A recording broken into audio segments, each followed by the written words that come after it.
പഠിപ്പിക്കാൻ ലഹരിയെക്കുറിച്ചും ലഹരിക്ക് അടിമപ്പെട്ടവരെ കുറിച്ചും അവരെ അതിൽ നിന്ന് വിമുക്തരാക്കുന്നതിനെ കുറിച്ചുമാണ് അടുത്ത ക്ലാസ്. ഈ ക്ലാസ് നയിക്കുന്നത് സിസ്റ്റർ ജിസ് തെരേസ്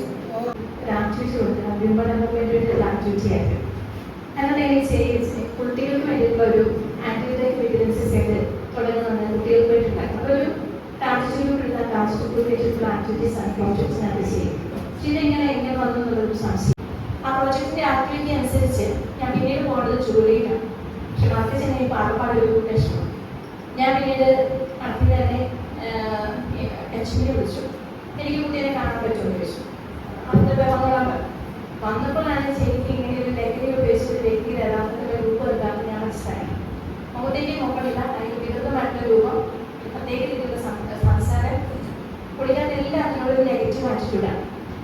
എല്ലാം ഒരു ദേഷ്യത്തിലാണ് കേൾക്കാൻ. അത് എനിക്ക് ഈ കുട്ടിയെ നന്നായിട്ടുള്ള എനിക്കും അറിയാം. ഞങ്ങൾ റെസ്റ്റോറൻറ്റ് പഠിക്കുമ്പോൾ കുറച്ച് തിയറി കുറച്ച് പ്രാക്ടിക്കലായിട്ടുള്ളതാണ് പിന്നെ ചെയ്യുന്നതല്ലാണ്ട് ഇങ്ങനെ ഒരു അഡിക്ഷൻ കേസ് കിട്ടി കഴിഞ്ഞാൽ എന്ത് ചെയ്യുന്നതിനെ പറ്റി നമുക്ക് ആർക്കും എനിക്കൊരു പേടിയില്ല. ഞാനിവിടെ അപ്പോൾ പറഞ്ഞു എനിക്ക് ഇവിടെ ഞാൻ തൃശ്ശൂരിലേക്കല്ല, ഞാൻ ഇടുക്കിയിലാണ് എൻ്റെ വീട്. ഞാൻ സിസ്റ്റർ ആവാൻ വേണ്ടിയിട്ട് വീട്ടിലേക്ക് വന്നാണ്. ഞാൻ കെമിസ്ട്രിയോട് ചെയ്തു. ഇപ്പോഴേക്ക് എനിക്ക് ഈ നാടുകളുടെ ബന്ധം എനിക്ക് കൊടുക്കും. അപ്പം ഞാൻ ഇതിനിടയ്ക്ക് എഡിഷൻ ക്ലാസ് എന്ന് പറഞ്ഞിട്ട് എല്ലാവരും അറിയാമായിരിക്കും ഒരു spoken English transport system attend ചെയ്തിട്ടുണ്ടായിരുന്നു. അപ്പോൾ ഈ ആളുടെ ക്ലാസ്സിനകത്ത് കുറച്ച് മോട്ടിവേഷൻ സംഭവങ്ങൾ കൊള്ളുന്നുണ്ട്. ഈ കുട്ടി അവിടെ ഞാൻ പോയി കഷ്ടപ്പെട്ടതിന് ശേഷം ഞാൻ സാറിനോട് പറഞ്ഞു നീ ക്ലാസ്സിലൊന്നും ഇരിക്കും, വെക്കേഷനിൽ ഇവിടേക്ക് വരുമോ ചോദിച്ചു. അടിപൊളിയുള്ള പൈസ തരാം. ഞാനിപ്പോൾ മിക്കവർക്കും കഴിഞ്ഞില്ല, എനിക്കിങ്ങനെ സ്പെഷ്യൽ പൈസ ഒന്നും ഇല്ല. അപ്പം ഞാൻ ക്ലാസ്സിലെല്ലാം പോയപ്പോൾ എനിക്ക് കിട്ടിയൊരു പൈസ ഞാൻ കൊടുത്തിട്ട് പറഞ്ഞു നീ ഈ പൈസ കൊണ്ട് പട്ടിപ്പള്ളിക്ക് തരുന്നു, അവിടുത്തെ ഫീസ് ഞാൻ സാറിനോട് പറഞ്ഞ് മാറ്റിക്കൊള്ളാം, ഒഴിവ് തരുന്നു. ഇവനെന്തോ ഭാഗ്യത്തിന് സമ്മതിച്ചു. കുറേ ദിവസം വെക്കേഷൻ്റെ ക്ലാസ്സിൽ പോയി. പക്ഷേ ഇവന് ഇംഗ്ലീഷ് ഫീസ് ഒന്നും പറയാൻ കേട്ടില്ല. അപ്പം ഇവന് കുറച്ച് ദിവസമായിട്ട് വന്നു സിസ്റ്റർ ഞാൻ എല്ലാവരും ഒക്കെ എനിക്ക് സംസാരിക്കാൻ പറ്റുന്നില്ല ഇംഗ്ലീഷ്. ഞാൻ ജസ്റ്റ് വാക്ക് തരാം, ഞാൻ ഒരിക്കലും ഡ്രഗ്സ് ഉപയോഗിക്കാൻ വാക്ക് തരാം. ഞാൻ അത് മതിയല്ലോ പ്രയത്നം ചെയ്യുന്നത്. പിന്നെ അടുത്ത വർഷം ഞാൻ സ്കൂളിലേക്ക് ചെന്നപ്പോൾ ഒരു ഗ്രൂപ്പ് ഫോം ചെയ്തു. അടുത്തതായിട്ടുള്ള കുട്ടികളുടെ ഗ്രൂപ്പ് തന്നെ ഫോം ചെയ്തു. അപ്പം ഇപ്പം ഞാൻ കേട്ടു എന്നെ കണ്ട അപ്പോൾ ഓടി ചെന്നിട്ട് എല്ലാ കുട്ടികളോട് വിളിച്ചിട്ട് വരും. ഞാൻ ഈ ബസ്സിലൊക്കെ പോകുന്ന വ്യക്തിയെ ആലോചിക്കുന്നത് അവിടെ പോയിട്ട് എന്താ ചെയ്യാമെന്ന്. ആരും പഠിപ്പിച്ച് തന്നിട്ടില്ല, നമുക്കൊരു അറിവില്ല. എനിക്ക് പോയി ഇങ്ങനെ ചെയ്യാമെന്നുള്ളൊരു ചിന്തയിൽ അവിടെ ചെയ്തു. ചില ദിവസങ്ങളൊക്കെ ഞാൻ വളരെ ഡല്ലായിട്ട് തിരിച്ചു വരും. ഒരിക്കലും തിരിച്ചു പോകണമെന്ന് വിചാരിച്ചിട്ട് ഇങ്ങനെ ചെയ്യണമെന്ന് ഞാൻ ചിന്തിച്ചത്. പക്ഷെ ഒരു ക്രിസ്മസ് എക്സാമിൻ്റെ സമയമായിപ്പോൾ ഈ പയ്യൻ ഒരിക്കലും ക്ലാസ്സിൽ അറ്റൻഡ് ചെയ്യില്ല, നോട്ട്സ് ഒന്നും ഇല്ലാത്ത കുട്ടി 10ാം ക്ലാസ് എത്തിയായിരുന്നു. അപ്പം ആ പയ്യൻ അതൊരു വിഷയത്തിൽ ജയിക്കാനുള്ള കുട്ടി 8 വിഷയത്തിൽ ജയിച്ചു. അപ്പം എനിക്ക് ഭയങ്കര അതിശയം. കാരണം നമ്മളത് കൊടുക്കുന്ന ഒരു ചെറിയ സപ്പോർട്ട് പോലും ഒരു ഏറ്റവും നമുക്ക് ഉപേക്ഷിക്കപ്പെട്ട് കിടക്കുന്ന ഒരു വ്യക്തിയുടെ എത്രമാത്രം ചലനം സൃഷ്ടിക്കാൻ പറ്റുമെന്നുള്ളത് അപ്പം മനസ്സിലായി. അപ്പം ഈ കുട്ടി കൂടെ എന്നോട് പറയാനുണ്ട് സിസ്റ്ററിൻ്റെ ആദ്യത്തെ കുട്ടി ഞാൻ പറയാം. അത് സത്യം തന്നെയാണ്. കാരണം അവനാണ് ഈ ഒരു രീതിയിലേക്ക് ഇറക്കിവിടുകയാണ്. പിന്നീടുള്ള വർഷങ്ങളിലൊക്കെ ഒരു അധ്യയന വർഷം തുടങ്ങുമ്പോഴും സ്കൂളിൽ ഗ്രൂപ്പ് ഫോം ചെയ്യും. അതൊന്നും സത്യം പറഞ്ഞാൽ പണ്ടൊന്നുമില്ല. അപ്പം ഈ ഞാൻ കണ്ടെത്തിയ ഒരു മാർഗം എനിക്ക് സ്കൂളിലേക്ക് പോകാൻ പട്ടിപ്പള്ളിക്കാണെന്ന് പറഞ്ഞു. എനിക്ക് കൂടെ പ്രൊഫഷണാലിനോട് കൂടെ ചോദിക്കാൻ ഇഷ്ടമല്ല. എനിക്ക് സ്കൂളിലേക്ക് പോകാൻ പട്ടിപ്പള്ളിക്കാണെന്ന് ചോദിക്കാൻ എനിക്ക് ഇഷ്ടമല്ല. ഞാൻ എൻ്റെ നോഷീറ്റ് കാലത്തിൽ ഒരു സിസ്റ്റർ ക്ലാസ്സിൽ പോലെ എനിക്ക് പറഞ്ഞതിൻ്റെ ഓർമ്മയിലിരുന്ന് കളിക്കാം. ഒരിക്കലും സോഷ്യൽ വർക്ക് ചെയ്യുന്നത് കോൺട്രിബ്യൂഷൻ്റെ പൈസ എന്നുള്ളതായിരിക്കുമെന്ന് പറഞ്ഞു. അത് എൻ്റെ ഒരു ഇഷ്ടമൊന്നുമല്ല. ഞാൻ നോഷീറ്റ് ക്ലാസ്സിൽ പോയി സിസ്റ്റർ അറിയാണ്ട് പറഞ്ഞൊരു സമയത്തുള്ളിൽ കിടക്കുന്നതുകൊണ്ട് ഞാൻ ഒരിക്കലും കോൺട്രിബ്യൂഷനോട് കണ്ടു ചോദിച്ചിട്ടില്ല. ഞാൻ ചെയ്തിട്ടുണ്ടെന്ന് വെച്ചാൽ ഞാൻ ഏറ്റവും കൂടുതൽ മെമ്പേഴ്സ് ഉള്ളത് ഞാനിപ്പോൾ വലിയ പ്രൊഫഷണൽസ് ഉണ്ട്. ഏകദേശം 60 പേരോട് അവിടെയുണ്ട്. ഞാൻ എല്ലാ മാസവും ആദ്യമുണ്ട് കുറച്ച് സോപ്പ് കൂടി ഉണ്ടാക്കാൻ. അപ്പോൾ അതിൻ്റെ ഒരു ലാഭം കൊണ്ട് ഞാൻ സ്കൂളിലേക്ക് പോകും. അങ്ങനെ പിന്നെ കുറച്ച് ദിവസം കഴിഞ്ഞപ്പോൾ ഡിഗ്രി PG ക്വാളിഫൈഡ് ആയിട്ടുള്ള കുറച്ച് സ്റ്റേഷനായിരിക്കും. അപ്പോൾ അവിടെ കുറച്ച് ഇങ്ങനെ പൈസയ്ക്കുള്ളവരാണ് അവരോട് പറഞ്ഞാൽ ഞങ്ങൾ പോകുന്നവരാണ്. അപ്പോൾ താഴെയുള്ളതൊന്നും വണ്ടിയെ ബസ്സിൽ പോകുമ്പോൾ വണ്ടിക്ക് എടുക്കാൻ പാടില്ലെന്നൊക്കെ പറഞ്ഞു. അവർ വണ്ടിക്ക് വലിയ സന്തോഷമായി. കാരണം അത്രയുള്ള പൈസൻ്റെ വരുന്നോടല്ലോ ഇതിനെ കുറച്ച് ആളുകൾ കണ്ടെത്തി 2-3 ക്യാമ്പ് ചെയ്യാനുള്ള പൈസ എങ്ങനെ ക്യാമ്പ് ചെയ്യുന്നതെന്നൊന്നും എനിക്കറിയില്ല. ഒരാഴ്ച കൊണ്ട് താമസിപ്പിക്കണം, ഇവർക്ക് ട്രെയിനിങ് കൊടുക്കണം. ആ ഒരു ചിന്തയിൽ ഞാനൊരു 4 ക്യാമ്പിൻ്റെ പൈസയൊക്കെ റെഡിയാക്കി. പക്ഷേ അതിനുള്ളിൽ ഞാനൊരു പ്രോജക്റ്റ് ചെയ്തിട്ടുണ്ടായിരുന്നു. ഞാനൊരു പ്രോജക്റ്റ് ചെയ്ത് വന്നപ്പോൾ ഒരു സിസ്റ്ററെ കണ്ട് സിസ്റ്റർ വന്നു. ഇത് ചെറിയ എമൗണ്ട് ആയിട്ട് വേണമെങ്കിൽ വലിയ എമൗണ്ട് പ്രോജക്റ്റ് ചെയ്താൽ മതി. സിസ്റ്റർ ആണ് ആ ഒരു വാക്കിന്റെ പേര് ഞാൻ പ്രോജക്റ്റ് രീതി ആ ഒരു ലക്ഷ്യത്തിന്റെ പ്രോജക്റ്റ് ആയിരുന്നു. ഞാനത് അയച്ചു. ഞാനീ അയച്ച കാര്യം എൻ്റെ കൂടെയുള്ള ഈ വോളണ്ടിയേഴ്സ് ആയിട്ടുള്ള ചേച്ചിമാർക്കാണ്. അവർക്ക് ഞാൻ ഒരുമിച്ച് പ്രാർത്ഥിക്കാറുണ്ട്. ആഴ്ചയിൽ ഒരു ദിവസം ഒരുമിച്ചിട്ടില്ല. ഈ ചേച്ചിമാര് പ്രാർത്ഥനയുടെ സമയത്ത് കോട്ടയൊക്കെ ചെയ്തതിന് വീട്ടിൽ പറയും, കാരണം ഞങ്ങൾ അയച്ച പ്രോജക്റ്റിന് ഞങ്ങൾക്ക് സമർപ്പിക്കും. എനിക്ക് ശരി വരാറുണ്ട്. അപ്പോൾ ഈ പ്രോജക്റ്റ് പാസ്സാകുന്ന പ്രോജക്റ്റ് എടുക്കുന്ന പോലെ അപ്പൊ ഇവർക്ക് ഇതൊന്നും അറിയില്ലെന്ന് വിചാരിച്ച് ഞാൻ ചെയ്യാറില്ലായിരുന്നു.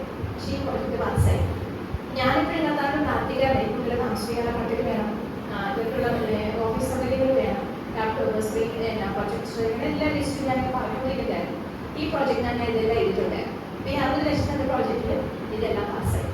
അപ്പോൾ ഇതാണ് ഈ പ്രോജക്റ്റ് പാസ്സാകുന്നതോടെയാണ് ഞാൻ ക്വാളിഫൈഡ് ആയിട്ടുള്ള സ്റ്റാഫിനെ വെച്ചിട്ട് പ്രോജക്റ്റ് ചെയ്യാൻ തുടങ്ങി. പിന്നീട് ആ വർഷത്തോട് 2011 തൊട്ട് ഇന്ന് വരെ ഇതുവരെ നമ്മുടെ ഏകദേശം 250ഓളം ക്യാമ്പുകൾ കുട്ടികൾക്ക് വേണ്ടി ചെയ്തിട്ടുണ്ട്. ഓരോ ക്യാമ്പിൽ 30 പേര് വെച്ചു. ഏകദേശം 1500 കുട്ടികൾ ഒരാഴ്ചയിൽ 30 പേര് വീതം ഈ കഴിഞ്ഞ 16 വർഷങ്ങളായിട്ട് അവിടെ വന്ന് താമസിച്ചു പോയിട്ടുണ്ട്. നമുക്ക് ഇത്തരം കുട്ടികളുള്ള ഒരു ആറ്റിറ്റ്യൂഡ് എന്താ? എനിക്കറിയാം ടീച്ചേഴ്സ് ഉണ്ടോ, ടീച്ചറിന്റെ കീഴിലുണ്ടാവും. നമുക്കൊക്കെ ഇങ്ങനെ വാർത്തകൾ വരുമ്പോൾ ഈ കുട്ടികളോടുള്ള നമ്മുടെ ആറ്റിറ്റ്യൂഡ് എന്താ? എല്ലാവരും ക്രിസ്ത്യൻസ് ആണെന്ന് എനിക്കറിയാം. എനിക്ക് ബൈബിളിൽ ഏറ്റവും ഇഷ്ടപ്പെട്ട ഒരു ചിത്രം എന്താണെന്ന് വെച്ചാൽ 99 ഇരുന്ന് പോയി വഴുതിക്ക് പോയ ഒന്നിനെ അത് മുൾച്ചെടികൾക്കിടയിൽ കിടക്കുന്ന ഒരു കുഞ്ഞിനെ എടുത്ത് തോളിലേക്ക് വരുന്ന കർത്താവിന്റെ രൂപമാണ് എനിക്ക് ഏറ്റവും ഇഷ്ടമുള്ളത്. എന്നോടൊരാൾ ഓഫർ തന്നു, പുതിയ ബിൽഡിംഗ് പണിത് കഴിയുമ്പോൾ എൻ്റെ വീട്ടിൽ ഒരു പിക്ചർ ഉണ്ടാവുക. ഞാനപ്പോൾ ആൾ വേറൊരു പിക്ചർ പറഞ്ഞു. ഞാൻ അല്ലെങ്കിൽ ആ പിക്ചറൊന്നും വേണ്ട, എനിക്ക് ഇങ്ങനെ ഒരു നല്ലതിൻ്റെ രൂപം വരച്ചു തന്നു. പറയാൻ മനസ്സിൽ വെച്ചിട്ടുണ്ട്. ഞാൻ എനിക്ക് പറയണ്ടേ, പല ലോകങ്ങളിലും വരും എന്നൊക്കെ പറയണ്ടേ, മനസ്സിലെങ്കിൽ നമുക്കൊരു ഇങ്ങനൊരു പിക്ചർ കിട്ടി നമുക്ക് വിചാരിക്കാം. നമ്മുടെ എല്ലാവരുടെയും മനസ്സിൽ ഇത്തരം കുട്ടികളോടുണ്ടായിരിക്കുന്ന ആറ്റിറ്റ്യൂഡ് ഇവരിക്കൊന്ന് ചേർത്ത് പിടിച്ചവരെ തുടങ്ങി. അവരൊന്നും രക്ഷപ്പെടുത്താൻ കഴിയില്ല എന്നൊരു ചിന്ത ഇന്ന് നമ്മുടെ കേരള സമൂഹത്തിലുണ്ട്. അത് കാരണം എന്താണെന്ന് വെച്ചാൽ നമുക്ക് ഒരുപാട് സോഷ്യൽ വർക്ക് ഓർഗനൈസേഷനുണ്ട്, ഒരുപാട് സിസ്റ്റേഴ്സിനെ, ഒരുപാട് അച്ഛന്മാരെ, രാഷ്ട്രീയ പാർട്ടികളുടെ മത നേതാക്കളൊക്കെ ഒരുപാട് സോഷ്യൽ വർക്ക് ഓർഗനൈസേഷനുകൾ നമ്മുടെ കേരളത്തിലുണ്ട്. പക്ഷെ ഒരു സോഷ്യൽ വർക്ക് ഓർഗനൈസേഷൻ പോലും ഈ ഒരു കാര്യത്തിലേക്ക് മുന്നോട്ട് വയ്ക്കാൻ ധൈര്യം കാണിക്കുന്നില്ല. മുതിർന്നവർക്കൊക്കെ ഡിയഡിഷൻ സെന്ററുകൾ നടത്തുന്നവരൊക്കെ ഉണ്ട്. പക്ഷെ എന്തുകൊണ്ടാണ് ഇതിലേക്ക് വരാൻ എല്ലാവരും പേടിക്കുന്നത്? പേടിക്കുന്നത് എന്താണെന്ന് വെച്ചാൽ ഇത്തരം കുട്ടികളെ നമ്മൾ കൊണ്ടുവരുമ്പോൾ താമസിപ്പിക്കുമ്പോൾ അവിടെ എല്ലാം പ്രശ്നമുണ്ടാകും. അതോടുകൂടി തന്നെയാണ് ഞങ്ങൾ അവിടേക്ക് കൊണ്ടുവരുന്നത്. ചില സമയങ്ങളിലൊക്കെ 30 പേരിൽ 15 പേര് കുടിച്ചിട്ട് വരാറുണ്ട്. പ്രിയ 35 പേര് വന്ന് 12 പേര് കുടിച്ചിട്ട് വന്നത്. 8ാം ക്ലാസ് തൊട്ട് 10 വരെയുള്ള കുട്ടികളാണെങ്കിൽ ഒരു ബാച്ചായിട്ട് എടുക്കും. +1 +2 ആണെങ്കിൽ വേഗം ബാച്ചായിട്ട് എടുക്കും. ഇതിൽ ഹൈസ്കൂളായിട്ട് വന്നപ്പോഴാണ് കുടിച്ചിട്ട് വന്നത്. അപ്പൊ ഇതില് ഞാൻ ഈ ഇവരുടെ യാത്രയിൽ സ്റ്റാമ്പ് കുട്ടികളെ എടുക്കാൻ വേണ്ടിയിട്ട് പോയി. അപ്പൊ അവിടെ സ്ഥിരം കൊണ്ടുവന്ന സ്റ്റാമ്പല്ല, പകരം വേറൊരു സ്റ്റാമ്പാണ് പോയത്. പോകുന്നവരെ അവിടെ എത്തുന്നവരെ എന്നോട് വഴിയൊക്കെ ചോദിക്കുന്നുണ്ടായിരുന്നു. പക്ഷെ സ്കൂളിൽ എത്തിക്കാൻ ശേഷം എന്നെ വിളിക്കുന്നില്ല. കുറേ സമയം വിളിക്കാതെ ചോദിച്ചു, എന്ത് പറ്റി വിളിക്കാതെ എനിക്ക് പുറപ്പെടുകയും ചോദിച്ചു. അപ്പൊ ഇവരെന്നോട് പറഞ്ഞത് ഇതാണ് നമ്മൾ കേൾക്കേണ്ട ഒരു കാര്യം. നമ്മൾ എങ്ങനെ ട്രെയിനിങ് കൊടുക്കുന്നു അതനുസരിച്ച് നമ്മുടെ കൂടെയുള്ളവർ അങ്ങനെ ആയിക്കോളും. ഒരു 23 വയസ്സായിരുന്നു. എന്താ ചോദിച്ചു, പിള്ളേർക്ക് കുടിച്ചിട്ട് നിൽക്കാൻ ഒട്ടും പേടിച്ചിട്ടില്ല. കാരണം ഇവർ മലപ്പം തൊട്ട് ഞങ്ങൾ അവരോട് പറയുന്നത് നമ്മൾ ഇത്തരം കുട്ടികളെ അടുത്തേക്ക് പോകണം. ഇവരെ ഹാൻഡ്സ് ഉണ്ടാവും, ഇവർ മദ്യപിക്കുന്നുണ്ടാവും, ഇവർ കഞ്ചാവ് പിടിക്കുന്നുണ്ടാവും. പക്ഷെ നിങ്ങളൊന്നും കാണിക്കാവില്ല, നിങ്ങൾ ഒട്ടും ടെൻഷൻ അടിക്കണം.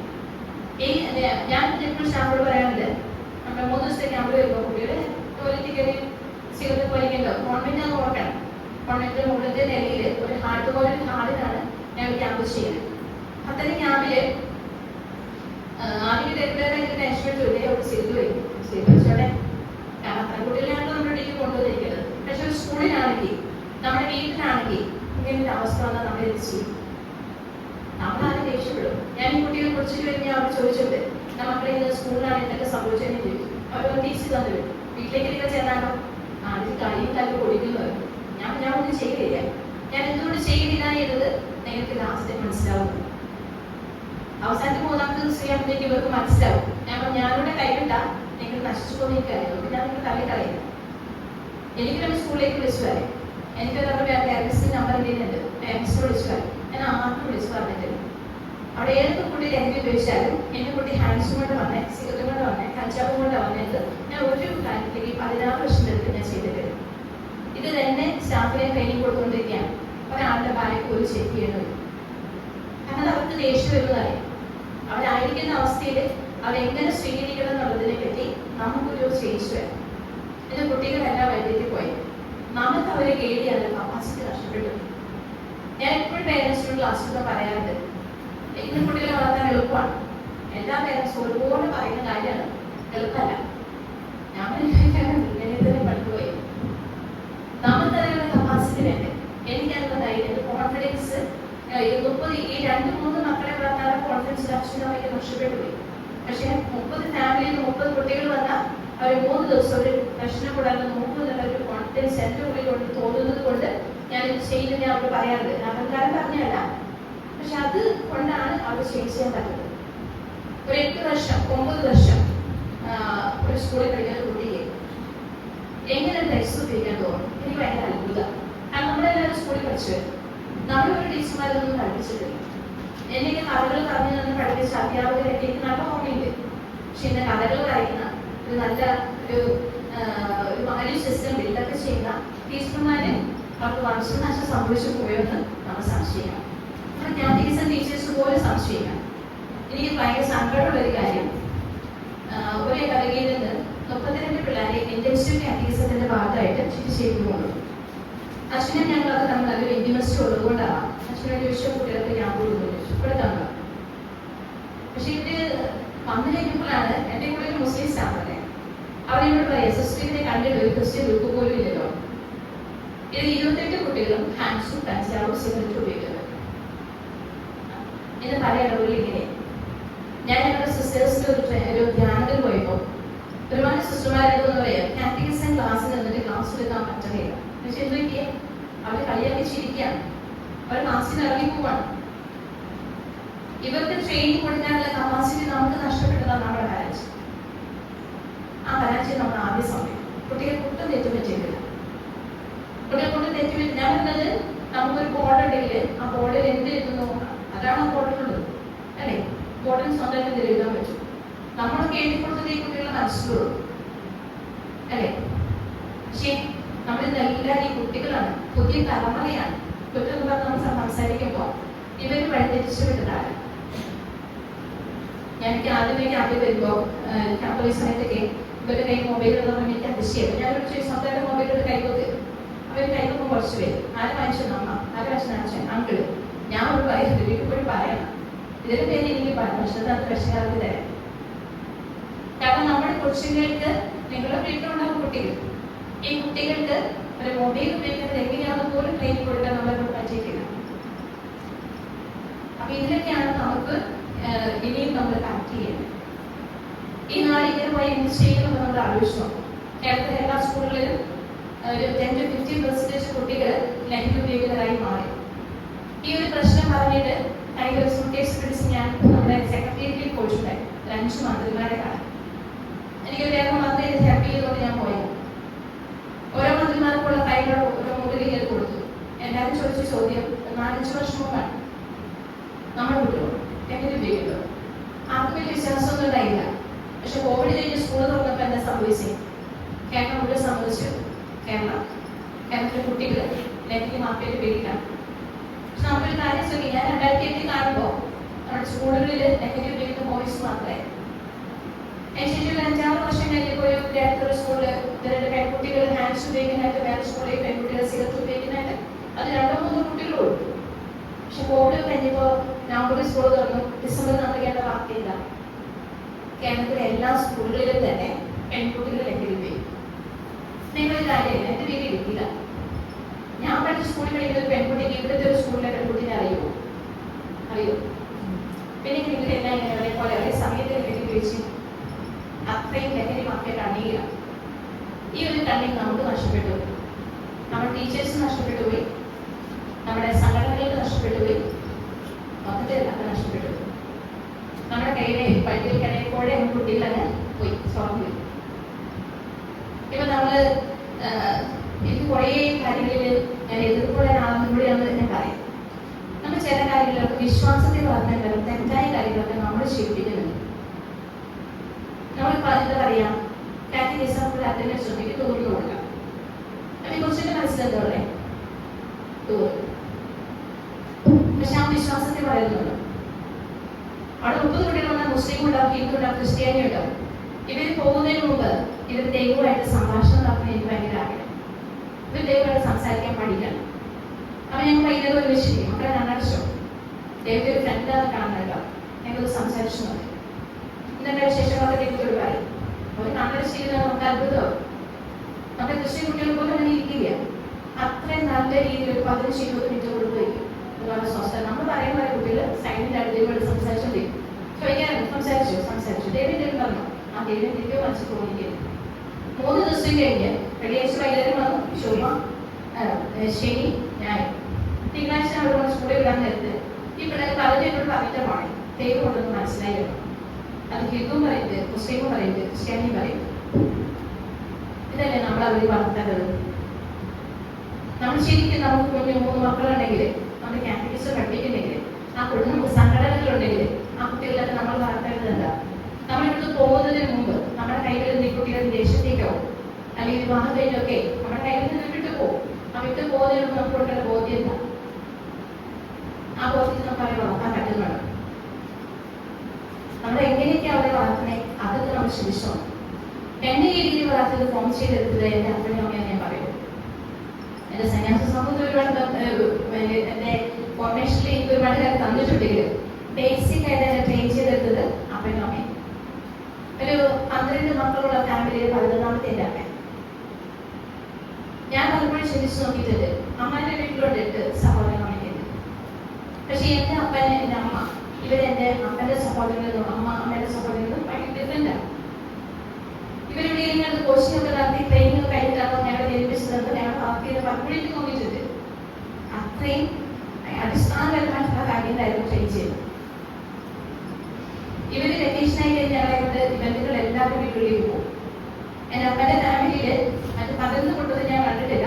അപ്പനും അമ്മയും മക്കളും കൂടെ ഒരുമിച്ച് യാത്ര ചെയ്യുന്നത്.